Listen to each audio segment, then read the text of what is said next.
When we were kids, the adults would tell us the path we were supposed to take in life. Do well enough in school and you can get into a good college. Do well enough in college and you'll be able to land yourself a decent job, maybe even a great job. After that, it's implied that we're just supposed to work and work until we have enough to retire. I always had a problem with that last part. Working non-stop for companies that don't really care about you in the long run just isn't my cup of tea. So I thought to myself, there has to be a way I can leave my job in 6 months and not drown in debt. And there was. Allow me to paint you a picture. Meet Claire. Claire graduated from university with her shiny bachelor's degree a few years ago. She landed a job at a medium-sized company with a good reputation in her field. Good money, and even better benefits. Her parents are so proud of her. She's been at this job for a couple of years now, and while she's good at her job, the fulfillment factor is pretty low. So she starts to think there has to be more to life than doing this for the next 30 to 40 years. There must be. This can't be it. And of course, it wasn't.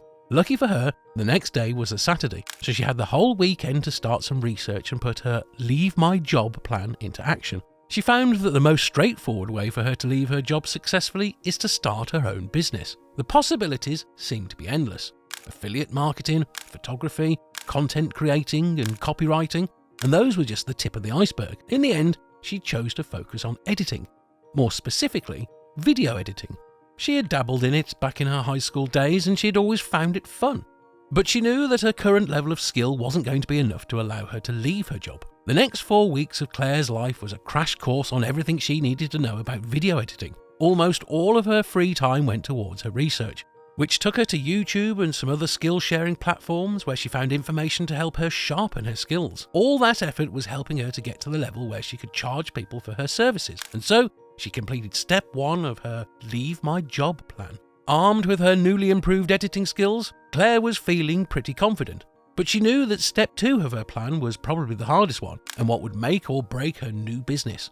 Getting her name in the right circles would be pretty important to the success of her plan. She knew that advertising wasn't her forte, so she paid an advertising and marketing expert to help her get her name out there. Pretty soon, advertisements for her business were popping up on mainstream social media, Instagram, Facebook, even Pinterest. There were even a few YouTube ads promoting her business, the ones that people couldn't skip. Claire was confident that all this work would pay off and get her some clients to kickstart her business. Her optimism didn't last long once the business she expected to come her way didn't show up. 2 months passed and she started having some serious doubts about the whole plan in the first place. Why did I think this was going to work? How could I have been so stupid? It was her friend John that managed to get her to stop freaking out. Why don't you just pay for another round of advertising? And maybe pay for it to run for longer this time? She was shocked.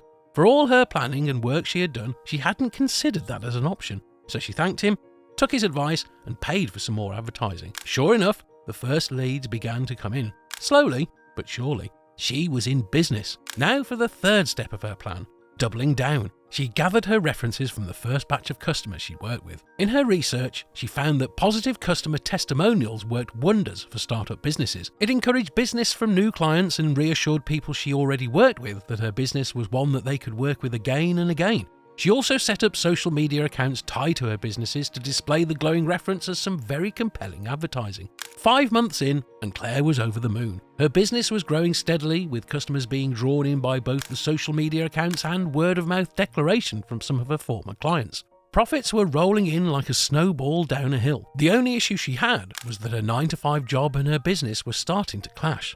So, after another month of trying, unsuccessfully, to balance both, Claire knew that she had to make a choice very quickly. Believing in her own success, Claire gave her soon-to-be old boss her resignation. After all, she didn't do all that work just to give up on her new business just like that. Her boss was sad to see her go, but wished her all the best. A year passed, and Claire was able to take her foot off the gas thanks to her 2 new employees. She was relieved that she could relax a little and enjoy the fruits of her labour. Looking back, she was so proud of herself for not giving up and with a little bit of shock realised that she had turned her life around and left her job in only 6 months. Granted, she had some ups and downs, but persevered and came out the other side stronger.